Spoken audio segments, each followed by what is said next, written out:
CHAP. 9 of the exciting or stirring up the magical virtue.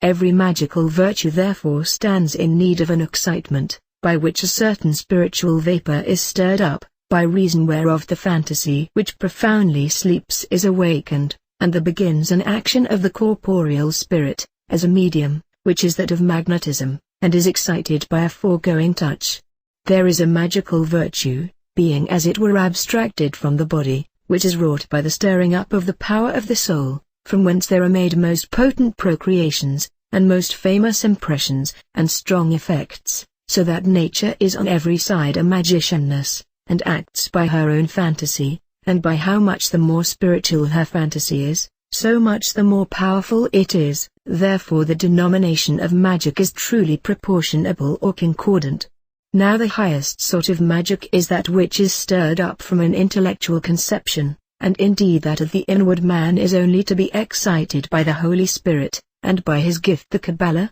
but that of the external man is stirred up by a strong imagination, by a daily and heightened speculation, and, in witches, by the devil.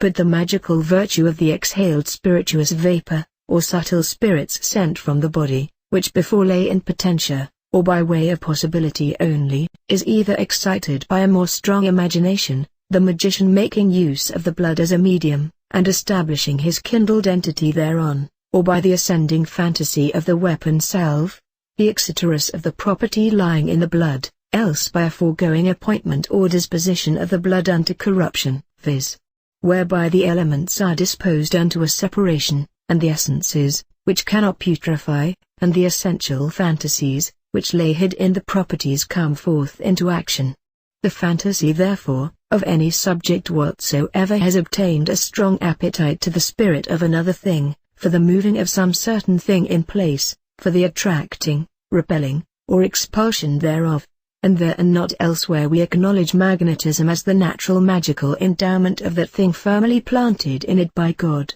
There is therefore a certain formal property separated from sympathetical and abstruse qualities, because the motive fantasy of these qualities do not directly fly unto a local motion, but only to an alternative motion of the object.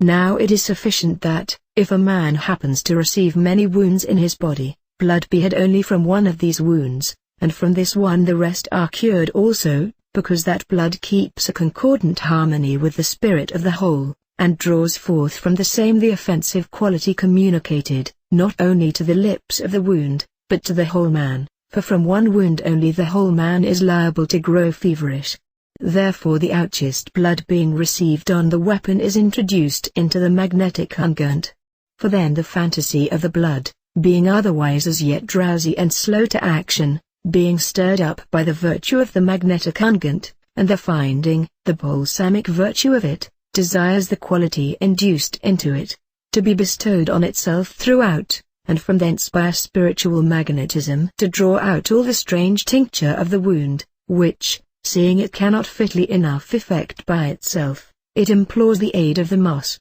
blood, fat, and mummy, which are conjoined together into such a balsam, which not but by its own fantasy becomes also medicinal, magnetical, and is also attractor of all the strange qualities out of the body, whose fresh blood, abounding with spirit, is carried unto it, whether it shall be that of a man or any other living creature. The fantasy therefore is a returner, or reducible and ecstatical, from part of the blood that is fresh and newly brought unto the unguent, but the magnetic attraction began in the blood is perfected by the medicinal virtue of the unguent, not that the unguent draws the infirmity of the wound unto itself, but it alters the blood newly brought unto it, in its spirit, and makes it medicinal, and stirs up the power thereof. From thence it contracts a certain medicinal virtue, which returns unto its whole body to correct the spirit of the blood throughout the whole man. Now, to manifest a great mystery, viz. To show that in man there is placed a great efficacy whereby he may be able only by his beck,